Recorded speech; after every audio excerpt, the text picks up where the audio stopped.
오늘 저는 여러분과 함께 이 하나님의 어떠함이, 하나님의 어떤 분이심이, 하나님이 어떤 일을 행하셨음이 우리를 변화시킵니다라는 제목으로 함께 말씀을 나누기 원합니다.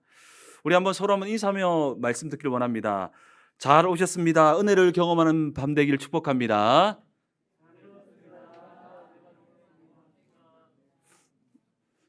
인사를 잘 못하시는 것 같은데 좋습니다. 저는 내수동 교회에 부임한 후에 개인적으로 이 교회에 와서 좋아하게 된 것이 있는데 바로 자연에서 쉼을 얻는 것입니다. 휴일에는 특별한 일이 없으면 오전에 등산으로 쉼을 얻는 시간을 가지는 것을 좋아합니다. 언젠가 일과를 마치고 사무실에서 등산 장비를 만지고 있는데 담임 목사님께 지나가시면서 교회 안에 산악회를 만들어야 되겠다라고 농담 섞인 말씀을 하시기도 했습니다. 하루는 제가 신고 다니는 등산화가 너무 낡아서 인터넷으로 등산화를 알아보고 있었는데 이 등산화가 생각보다 비싸서 여러 사이트를 검색하는 중에 엄청나게 저렴한, 여러분 잘 알고 있는 K모 등산화, 여러분 아시죠? K모 등산화가 있었는데, 그런데 너무 싸가지고 봤더니 이 인터넷에서도 그 비슷한 모양과 같은 브랜드의 비슷한 모양과 이 무게죠. 무게가 중요한데 무게를 봤더니 10만 원대 중반이었는데 같은 디자인이고 중량이면서도 너무 저렴한 걸 발견했는데 5만 원대에 불과한 등산화가 있었습니다. 너무 이상해서 자세히 쳐다보니까 글자 하나가 있었습니다. 등산하긴 등산한데 안전하다라고 쓰였습니다. 그때 저는 생각했습니다. 안전하면 어떤가? 그냥 신으면 되지. 안전하니까 등산화보다 더 안전하게 발을 보호할 거야 라고 생각하면서 주문을 했습니다. 막상 신발을 받아보니까 디자인도 너무 마음에 들고 무게가 되게 중요한데 무게가 진짜 가볍고 튼튼해서 너무 마음에 들었습니다. 그래서 날을 준비했습니다. 새 등산화를 신겼으니까 긴 산행을 계획했습니다. 이 남양주에 충령산이라고 있는데 그 충령산의 정상에서 다음 정상까지, 그리고 내려오는 이 산길로 800m 되는 이 산으로 한 8km 가량 되는 산행을 계획했고 또 월요일 날에 갔습니다. 충령산의 그 정상이 한 830m 정도 되는 걸로 기억되는데 그냥 등산화 신고 올라갔습니다. 너무 좋았습니다. 그리고 꼭대기까지 올라가서 정말 다음 산인 수리산이로 해서 능선을 해서 그 산까지 또 갔습니다. 너무 좋았고 이 등산화에 대한 만족도가 너무 컸습니다. 그런데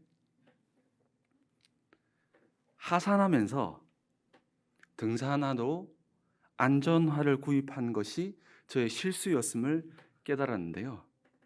내리막을 내려가니까 발바닥으로 발을 밟는데 발바닥이 너무 딱딱해서 발이 너무 아픈 겁니다. 그리고 두 번째로는 내리막으로 내려갈 때는 이 발가락 힘 가지고 내리막을 내려가거든요. 이 발가락이 신발에 닿을 때마다 발가락이 너무 아픈 겁니다. 왜냐하면 안전하기 때문에 너무 안전하게 딱딱하게 만들어 놓은 겁니다. 제가 그 내려올 때 내가 큰 실수를 했구나. 어떻게 내려가지? 3km 가량을 내려오는데 발가락이 피멍 드는 줄 알았는데 다행히 발가락을 내려와서 보니까 피멍 드는 줄 알았는데 붓는 정도에 그쳤습니다. 저는 무려 한 2.5km, 3km 가량을 정말 이 맨발로 갈까라고 생각할 정도로 그런 시간들을 가지면서 산을 내려오는 내내 제 마음속에 진짜 계속 울렸던 생각이 있었습니다. 겉모양이 아무리 비슷해도 무엇이든 만들어진 용도에 맞게 사용해야 한다는 것을 정말 절실하게 느꼈습니다. 결국 나의 이 돈을 아끼려고 했던 이 마음이 10만 원을 아낀 것이 아니라 5만 원을 버린 꼴이 되어버렸습니다. 여러분, 우리에게 주어진 모든 것은 사용 용도가 있습니다. 하나님께서요, 우리에게 인생을 주셨는데요, 하나님께서 우리에게 인생을 주신 용도대로 사용하는 것이 굉장히 중요합니다. 특별히 신앙에 있어서도 율법도 주셨고 복음도 주셨는데요. 하나님께서 율법은 율법대로, 복음은 복음대로 그 주신 용도대로 사용하게 될 때 복이 된다는 사실을 정말 이 발이 아플 때마다 정말 생각하며 묵상하며 내려왔습니다. 저는 발이 정말 아플 때마다 한 1시간 반 정도 이렇게 내려오면서 기억나는 말씀이 있었는데요. 디모데 1장 8절 말씀으로 그러나 율법은 사람이 그것을 적법하게만 쓰면 선한 것임을 우리가 아노라. 그것을 적법하게만 쓰면 선한 것임을 우리가 아노라. 이 말씀이요, 저한테 계속 들려졌습니다. 우리가요, 성경을 읽고 묵상함으로 우리 인생을요, 비슷하게가 아니라 하나님이 창조하신 용도대로 적법하게 사용해야 합니다. 이때 우리 인생이 복이 될 줄 믿습니다. 그러나 적법함을 벗어나는 순간 비슷해 보여도 전혀 다른 아픈 결과를 만나게 될 것입니다. 하나님 말씀을 적법하게 사용하고 우리에게 잘 적용하면 생명을 살리게 되지만 잘못 사용하면 생명을 위협할 수도 있다는 것입니다. 그래서 기독교 상담도 결국 그거 아닙니까? 말씀을 잘못 적용한 사람들에게 적법하게 사용하는 법들을 알림으로써 그 영혼이 회복되는 것을 우리는 보게 됩니다. 우리는 오늘 이 말씀을 통해서 하나님께서 우리를 창조하신 목적, 그리고 그리스도께서 우리를 그리스도 안에서 재창조하신 목적들을 깨달아서 정말로 비슷하게 살아가는 게 아니라 적법하게 살아감으로써 우리의 모든 삶 가운데에 하나님의 선으로 충만하게 되기를 소망합니다. 에베소서는 총 6장으로 구성되어 있습니다.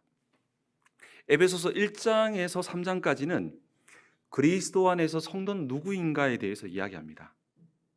성도의 정체성에 대해서 이야기하고 있다는 것이죠. 에베소서 4장에서 6장까지는 그리스도 안에 있는 성도는 무엇을 해야 하는가에 대해서 성도의 삶의 방향에 대해서 말씀하고 있습니다. 결국 오늘 우리가 읽었던 에베소서는 성도는 누구이며 성도는 무엇을 해야 하는지를 기록하고 있는데요. 그러면서 에베소서에서 유독 강조하는 문구가 하나 있습니다. 그것은 바로 그리스도 안에서, 그것은 바로 주 안에서라는 단어입니다. 그리스도 안에서, 주 안에서, 이 단어가 강조되고 있는데요. 이는 성도의 정체성과 성도의 삶의 방향은 우리의 어떠함에서 결정되는 것이 아니라는 것입니다. 우리의 어떠함, 우리의 모습, 우리의 결정, 우리의 의지에서 결정되는 것이 아니라는 것이죠. 그런데 문제는 무엇이냐면 세상은 끊임없이 우리에게 우리의 어떠함으로 우리의 존재가 결정되고 우리의 모든 것이 결정된다라고 세상은 끊임없이 가르칩니다. 그러니 우리를 향해서 우리의 어떠함만을, 인간의 영광만을 바라보라라고 말합니다. 그런데 성경은 성도의 정체성이 무엇으로 결정된다라고 말합니까? 나의 어떠함이 아닌 하나님의 어떠함에서 결정되는데요. 이를 에베소서에서는 그리스도 안에서, 주 안에서라고 표현하고 있습니다. 오늘 우리가 읽었던 이 본문을 중심으로 오늘 말씀을 통해서 정말 주 안에서가 어떤 의미인지를 살펴보도록 하겠습니다. 오늘 본문은 바울이 에베소 교회 성도들에게 빛의 자녀들처럼 행할 것을 말씀합니다. 바울은요, 에베소 교회의 성도들의 정체성을 알려주면서 더 이상 어둠에 있는 자가 아니라고 말씀합니다. 그렇다면 바울은 성도의 정체성이 무엇이라고 말씀하고 있습니까? 8절에 보니까 주 안에서 빛의 자녀들이다라고 밝히고 있습니다. 여러분, 여기에서 빛은 어떤 이미지가 떠오릅니까? 여기서 성경에서 말하는 빛은 하나님을 말하는데요, 완전하신 하나님을 의미합니다. 요한일서 1장 5절에서 보면 하나님은 빛이시기 때문에 그 안에는 어둠이 전혀 없다라고 요한은 밝히고 있습니다. 성경은 하나님을 빛으로 비유하고 있는데요, 오늘 본문은 성도는 이미 빛이며 빛의 자녀가 되었음을 선포합니다. 빛의 자녀이기 때문에 오늘 중요한 한 가지를 말하는데 빛의 열매를 맺어야 함을 말씀합니다. 그러면서 빛의 열매에 대해서 말씀하고 있는데요, 오늘 본문에서는 빛의 열매가 무엇이라고 말씀하고 있습니까? 이 빛의 열매가 굉장히 중요합니다. 우리 9절 말씀을 다시 한번 더 본문을 읽어보겠습니다. 9절 말씀을 함께 읽겠습니다. 시작. 빛의 열매는 모든 착함과 의로움과 진실함에 있느니라. 아멘. 빛의 열매는 빛의 자녀들이 맺는 열매입니다. 빛의 자녀들은 빛의 열매를 맺어야 한다고 말씀하는데요, 우리는 여기에서 빛의 열매가 도대체 무엇인지에 대해서 주목해 볼 필요가 있습니다. 빛의 열매는 오늘 본문에서 착함과 의로움과 진실함에 있다고 하는데 이것이 어떤 의미일까요? 이것을 그냥 자칫 보면 착함, 의로움, 진실함, 어떤 인간의 윤리처럼 보이기도 합니다. 그러나 이것은 단지 인간의 윤리를 말하는 게 아닙니다. 그렇다면 이 착함과 의로움과 진실함은 어떤 의미일까요? 이 의미는 이 단어의 원어적 의미를 조금 살펴보면 실마리를 찾을 수 있습니다. 착함과 의로움과 진실함. 여러분, 착함이라고 하는 이 원어의 뜻은 도덕적 성품의 탁월함. 그냥 도덕적 성품이 탁월함, 정말 도덕적 성품의 탁월함. 의로움은요, 원문을 보면 하나님의 거룩성을 나타냅니다. 진실함은요, 원어의 뜻을 보면 하나님의 말씀 안에 있는 진리성을 말하고 있는데요, 여러분 이걸 잘 모아 보십시오. 이걸 세 가지를 모으면 무엇을 발견하냐면, 빛의 열매는 하나님이구나, 하나님의 속성이구나라는 것을 알 수 있습니다. 결국 빛의 자녀들 안에서 어떤 이야기를 하고 있냐면, 성경에 보면 내가 거룩하니 너희도 거룩하라, 내가 완전하니 너희도 완전하라고 하는 말씀처럼 하나님처럼 되라고 말씀하고 있는 것입니다. 이는 단지 윤리가 아닌 하나님의 모습과 성품이 우리를 통해서 드러나야 한다고 말하고 있는 것입니다.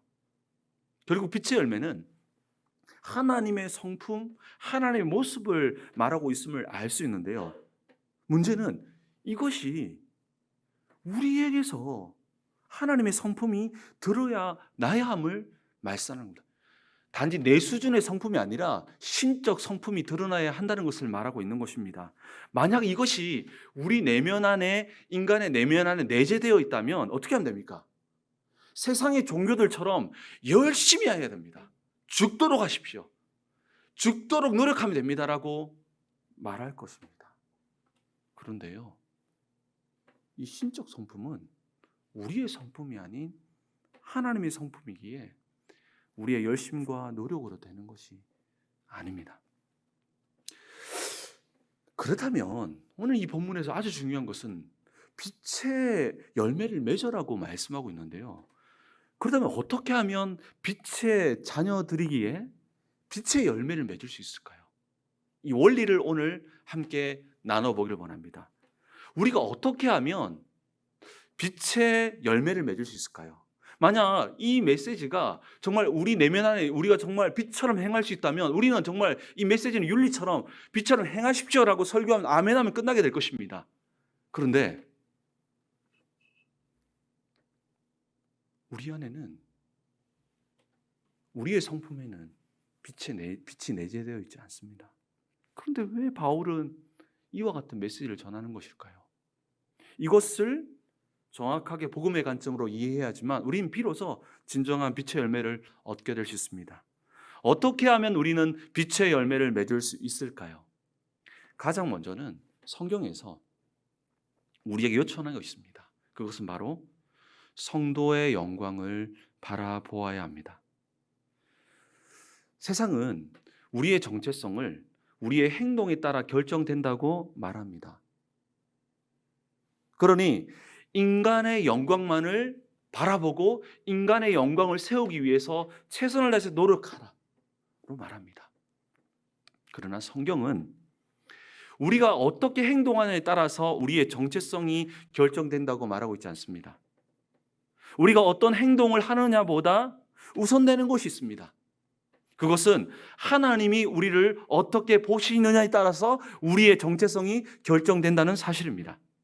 결국 우리의 정체성은 하나님께서 어떻게 보시냐에 따라서 달라진다는 것이죠. 우리의 모습과 우리의 정체성은 내가 나를 어떻게 보느냐에 따라 달라지는 것이 아니라 하나님께서 나를 어떻게 바라보고 있느냐가 더 중요하다는 것입니다. 그런데 하나님께서 우리를 바라보실 때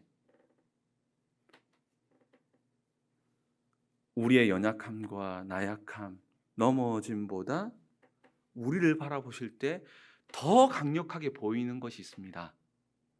그것이 무엇일까요? 바로 성도의 영광입니다. 성도의 영광입니다. 이것은요, 나의 모습에서 나온 것이 아니에요. 교회 생활 열심히 했기 때문에 나온 것도 아닙니다. 이것은 바로 그리스도를 통해서 성도의 영광이라는 것입니다. 그 영광이 우리 안에 있기에 하나님께서는 우리의 연약함보다 더 강력한 빛을 보고 계시는데 그 영광이 무엇입니까? 바로 성도의 영광이라는 것입니다. 성도의 영광이 그리스도께서 이루어 놓으셨던 성도의 영광이 너무나 커서 이 영광 때문에 우리의 연약한 모습을 가려버린다는 것입니다. 이것이 바로 여러분들입니다. 그렇기에 가장 먼저 성도의 영광을 바라보는 것이 너무 중요합니다. 위대한 맞바꿈이라고 하는 책을 쓴 밥 조지라고 하는 저자는 성도의 영광을 나비로 표현하고 있는데요. 에베소서 5장 8절을 읽었던 너희가 전에는 어둠이더니 이제는 주 안에서 빛이라 빛의 자녀들처럼 행하라 라고 하는 이것을 이 밥 조지는 이렇게 표현합니다. 너희가 이전에는 애벌레더니 이제는 나비라. 나비답게 날아라. 그렇게 표현합니다. 정말 저는 이 표현을 보면서 정말 많은 것을 느꼈습니다. 그런데 문제는 많은 그리스도인들이 스스로 애벌레라고 여기면서 겉으로는 나비처럼 행동하려고 애쓰고 있다는 사실입니다. 나비의 영광을 보지 못하고 애벌레의 연약함만을 여전히 붙들고 살아가고 있다는 것이죠. 성도는요, 이미 새로운 피조물이 될 것이다가 아니라 이미 된 것임을 믿으시기 바랍니다. 애벌레에서 나비가 된 것입니다. 같은 개체이지만 정체성이 완전히 바뀐 것입니다. 다시 돌아갈 수도 없습니다. 하나님은 우리를 향해서 애벌레의 모습을 보고 계신 것이 아니라 나비로 우리를 보고 있다는 사실입니다. 땅을 바라보았던 존재에서, 땅에 매여 살아갔던 존재에서, 땅을 기었던 존재에서 하늘을 누리는 존재가 된 것입니다.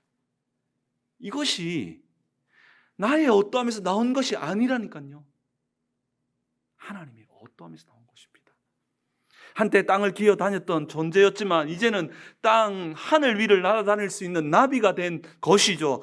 된 존재가 된 것입니다. 사탄은 이것을 보지 못하게 만듭니다. 대신에 애벌레의 어둠의 영광만을 끊임없이 묵상하면서 그 영광을 여전히 애벌레임을 바라보면서 나비인 척 살아가는 많은 그리스도인들이 있다는 것이죠. 나비를 보면서 나비 보면서 나비 날아가는데 예쁘게 된 애벌레를 보세요라고 말하는 사람 있습니까? 없습니다. 애벌레였던 것은 가고고 지금은 변화되어 완전히 새로운 존재가 되었기 때문입니다. 하나님이 우리를 보시는 관점이라는 것입니다. 과거가 어땠든지는 중요하지 않습니다. 지금 보이는 그대로 나비인 자신을 받아들이는 것이 중요하다는 것입니다. 이것은 믿어야 합니다.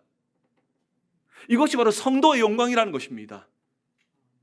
익숙했던 땅에 기어다니는 모습을 던져버려야 합니다. 이제는 내가 나비임을 받아들이고 땅을 기어다니지 말고 하늘을 날아다녀야 합니다. 이것이 성도의 영광입니다.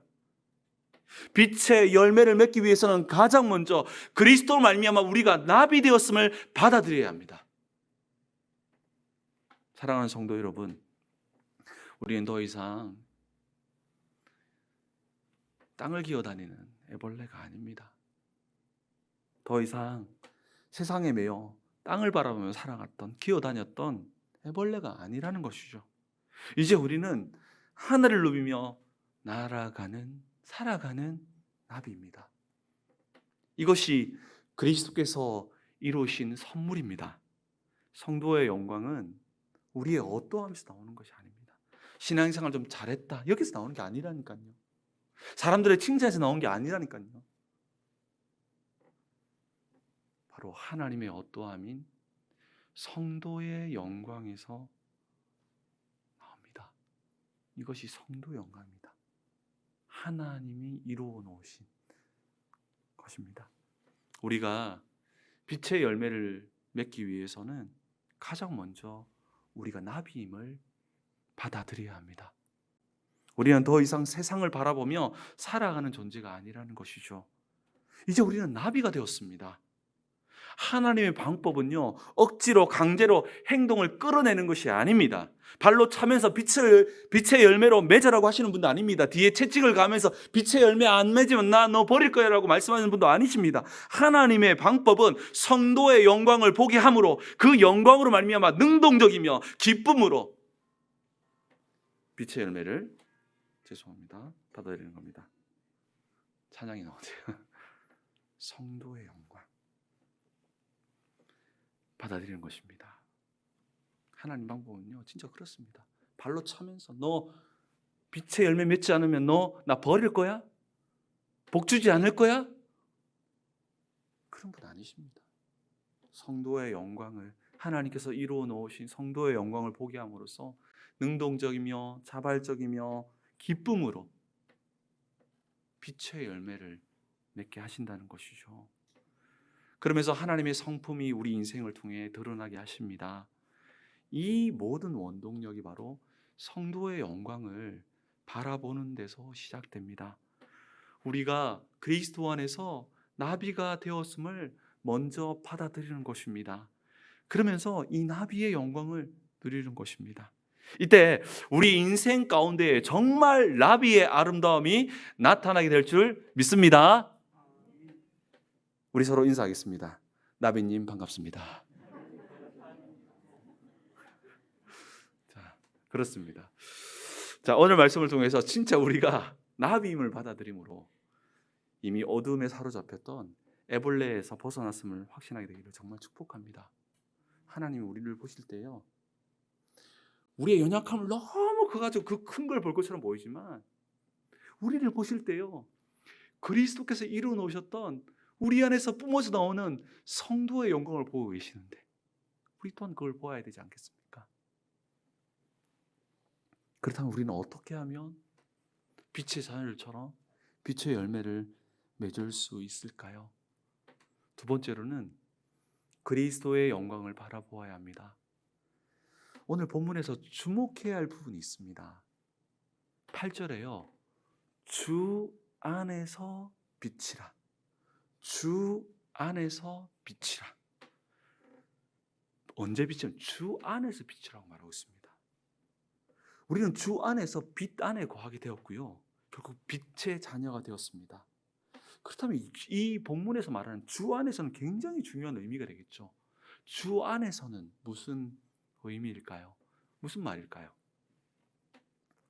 바로 주 대신 그리스도로 말미암아 빛이 되었다는 것입니다.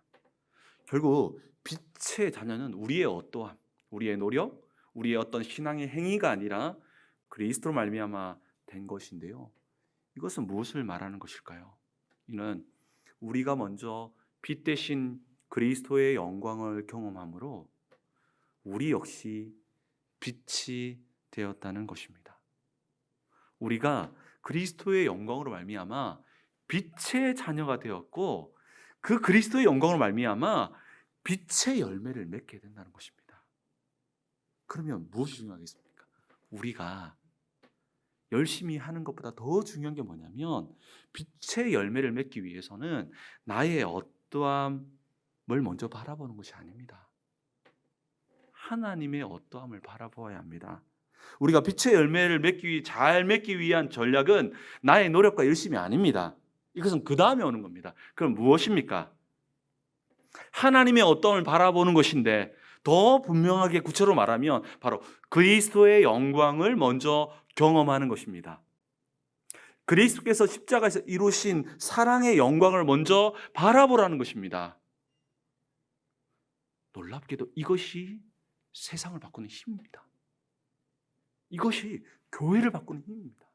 이것이요, 여러분을 바꾸는 힘이라니까요. 세상의 모든 종교와 기독교의 다른 점은 무엇입니까? 세상의 모든 종교는 자기 열심을 의지합니다. 복음은 하나님의 열심을 의지합니다. 하나님의 열심을 의지한다는 것이죠. 복음은요, 하나님의 어떠함을 의지합니다. 하나님의 어떠함을 바라봄으로 우리의 의지력을 뛰어넘는 것입니다.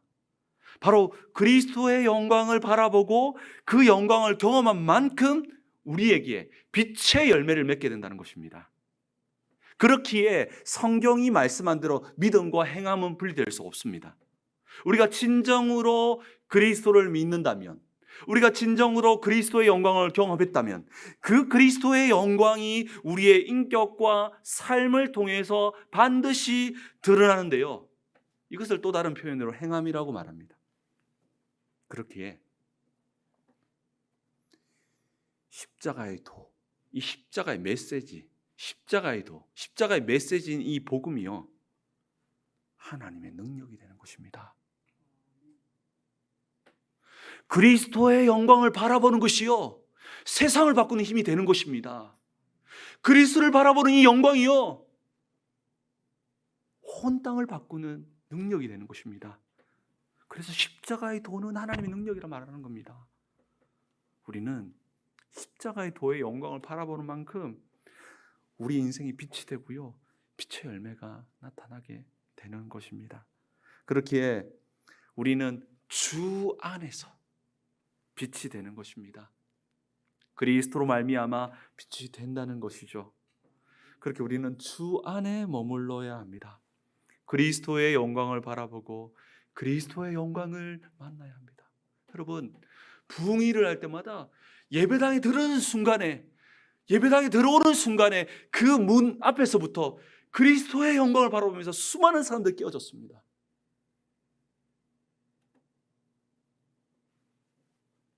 그렇기에 우리는 그리스도의 영광을 바라보므로 이 놀라운 능력들이 우리의 삶의 빛의 열매가 되어야 한다는 것입니다.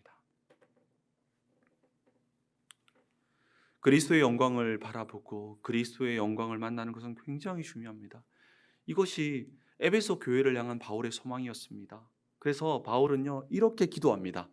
에베소서 3장 18절 19절을 한번 주목해 보세요. 에베소 3장 18절 19절을 한번 함께 보면요, 이렇게 말씀합니다. 우리 함께 한번 읽어볼까요? 자막 보이시면 같이 읽겠습니다. 능히 모든 성도와 함께 지식에 넘치는 그리스도의 사랑을 알고 그 너비와 길이와 높이와 깊이가 어떠함을 깨달아 하나님의 모든 충만한 것으로 너에게 충만하게 하시기를 구하노라. 바울이 잘못된 에베소 교회의 행동 자체를 놓고 기도하고 있지 않습니다. 뭘 놓고 기도하고 있습니까? 행동을 바꾸어 달라 기도하는 것이 아니라 뭘 놓고 기도하고 있습니까? 에베소 교회가 그리스도의 사랑을 깨닫고 그 속에 숨어있는 그리스도의 영광을 경험하게 되기를 간구하고 있습니다. 왜 그럴까요? 왜냐하면 이것이 세상을 바꾸는 능력, 에베소 교회를 바꾸는 능력임을 바울은 알았기 때문입니다. 이것이 바로 삶을 바꾸고 인격을 바꾸는 힘이기 때문입니다. 그렇게 우리는 성경이 말한 대로 강조할 것을 강조하고 붙들 것을 붙들어야 한다는 것이죠. 그리스도의 영광을 바라보므로 그 영광으로 말미암아 빛의 열매가 맺힌다는 사실을 우리는 깨달아야 합니다. 그렇다면 우리는 어떻게 하면 빛의 열매를 맺을 수 있을까요? 마지막 세 번째로 하나님의 영광을 바라보아야 합니다. 오늘 본문에 등장하는 빛은 결국 하나님임을 우리는 알 수 있습니다. 성경에 보면 하나님의 영광이 실제로 나타날 때, 빛으로 나타날 때가 많았습니다. 우리가 빛의 열매를 맺기 위해서는 또 하나 붙들어야 할 단어가 하나님의 영광을 바라보아야 합니다. 여러분, 하나님의 영광을 바라본다라는 것은 뭔가 신비한 빛을 보고 뭔가 신비한 것을 경험하는 것을 말하는 것이 아닙니다. 바로 하나님의 어떠하심, 하나님의 성품을 바라보는 것입니다. 하나님의 성품을 붙드는 것입니다. 그러면서 하나님의 성품에 참여하게 되는 것입니다. 베드로서 1장 4절은 너무 유명하니까 여러분 잘 알고 있으시죠? 이로써 그 보배롭고 지극히 큰 약속을 우리에게 주사 이 약속으로 말미암아 너희가 정욕 때문에 세상에서 썩어질 것을 피하여 신성한 성품에 참여하는 자가 되게 하려 하셨느니라 라고 말씀하고 있는데요, 베드로는 우리를 결국 우리의 죄성이 아닌 신성한 성품, 하나님의 성품에 참여하는 자가 되기 위해서 우리를 불렀다고 합니다. 여러분, 하나님이 아닌데 어떻게 하나님의 성품에 참여할 수 있습니까? 이론은 쉽죠. 여러분, 하나님의 성품에 참여하십시오. 아멘하면 끝날 것 같지만 우리는 그런 힘이 없습니다. 이 모든 것을 가능하게 하는 출발점이 바로 나의 어떠함이 아닌 하나님의 어떠함에서 출발합니다. 우리가 하나님의 영광을 바라보는 것입니다. 하나님의 성품의 영광을 계속해서 바라보고 경험하는 것입니다. 여러분, 이때 놀라운 일이 일어나는데요, 우리에게 빛의 열매가 맺혀집니다. 그래서 빛의 열매는 정확하게 말하면 맺는 것이 아니라 맺혀지는 것입니다. 우리에게 신적 성품에 참여할 수 있는 길들이 열려지게 된다는 사실입니다. 사랑하는 성도 여러분, 나의 어떠함을 붙들면 조금 잘 되는 것처럼 처음에 보여도 금방 넘어지고 실족하게 됩니다. 그렇기에 복음은 처음부터 우리에게 우리의 어떠함을 의지하며 나가라고 말하고 있지 않습니다. 그럼 무엇을 붙들어야 합니까? 바로 복음은 우리에게 처음부터 나의 열심이 아닌 하나님의 열심, 나의 어떠함이 아닌 하나님의 어떠함, 나의 죄성이 아닌 하나님의 성품을 의지하라고 처음부터 말씀하고 있었습니다. 이것이 바로 복음을 하나님이 주신 용도대로 올바르게 사용하는 것입니다. 실제로요, 저도 청년 사역과 여러 사역들을 해본 결과들 보면, 성도님들 만나보면 이 복음을 잘못 사용해서 너무나 많은 사람들이 고통을 당하고 있다는 사실들을 저는 진짜 뼈저리게 느꼈습니다. 이 복음을 잘못 사용하면요, 엄청난 죄책감과 정말 또 다른 짐을 짊어지고 나아가는 경우도 정말 많이 봤습니다. 그렇기 때문에 제가 서두에 우스꽝스러운 예화지만 그 용도대로 사용하는 것은 굉장히 중요합니다. 그 적법하게 사용하는 것이 굉장히 중요하다는 것이죠. 하나님 주셨던 용도대로 올바르게 사용하는 것이 중요합니다. 신앙은 진짜 오늘 결론이 뭐냐면 나의 어떠함을 붙드는 것이 아닙니다. 하나님의 어떠함을 붙듭니다. 그럼 이런 말을 하시죠. 목사님, 하나님의 어떠함을 붙들면 그래도 내가 노력을 해야죠. 하나님의 어떠함이 결국 우리의 행함을 만들어내는데 나의 노력보다 더 강력한 힘을 드러내기 때문에 십자가의 도가 하나님의 능력이라고 우리에게 말하고 있는 것입니다. 혹시 온라인과 이곳에 계신 분들 중에서 내 모습이 너무 연약하기 때문에 또 습관적인 죄 때문에 실망하면서 낙심하면서 그냥 나는 안 되라고 해서 포기한 사람 있습니까? 복음은 이렇게 말합니다. 괜찮습니다. 다시 시작하십시오. 그 시작은 내 모습에서 시작하는 것이 아니라 하나님의 모습을 시작하는 겁니다.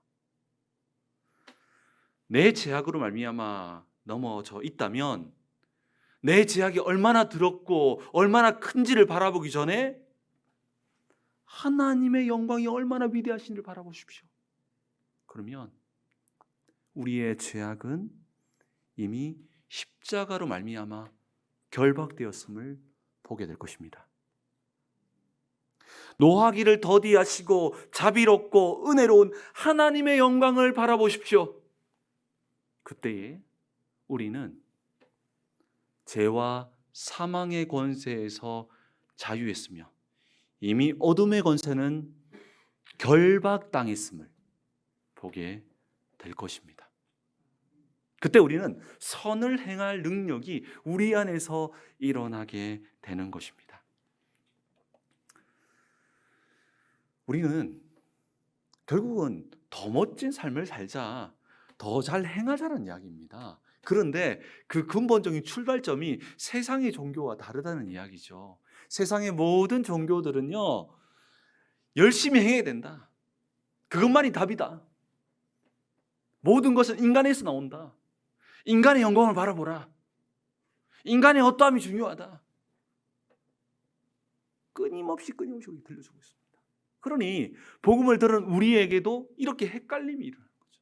그래서 밥 조지는 위대한 맞바꿈이 일어나야 된다라고 이야기하는 것입니다.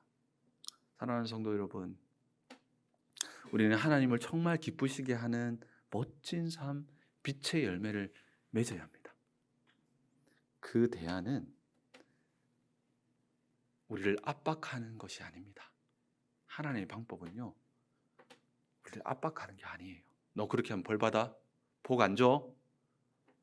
한 대 치면서 야 똑바로 못해? 라고 하는 게 아니더라고요.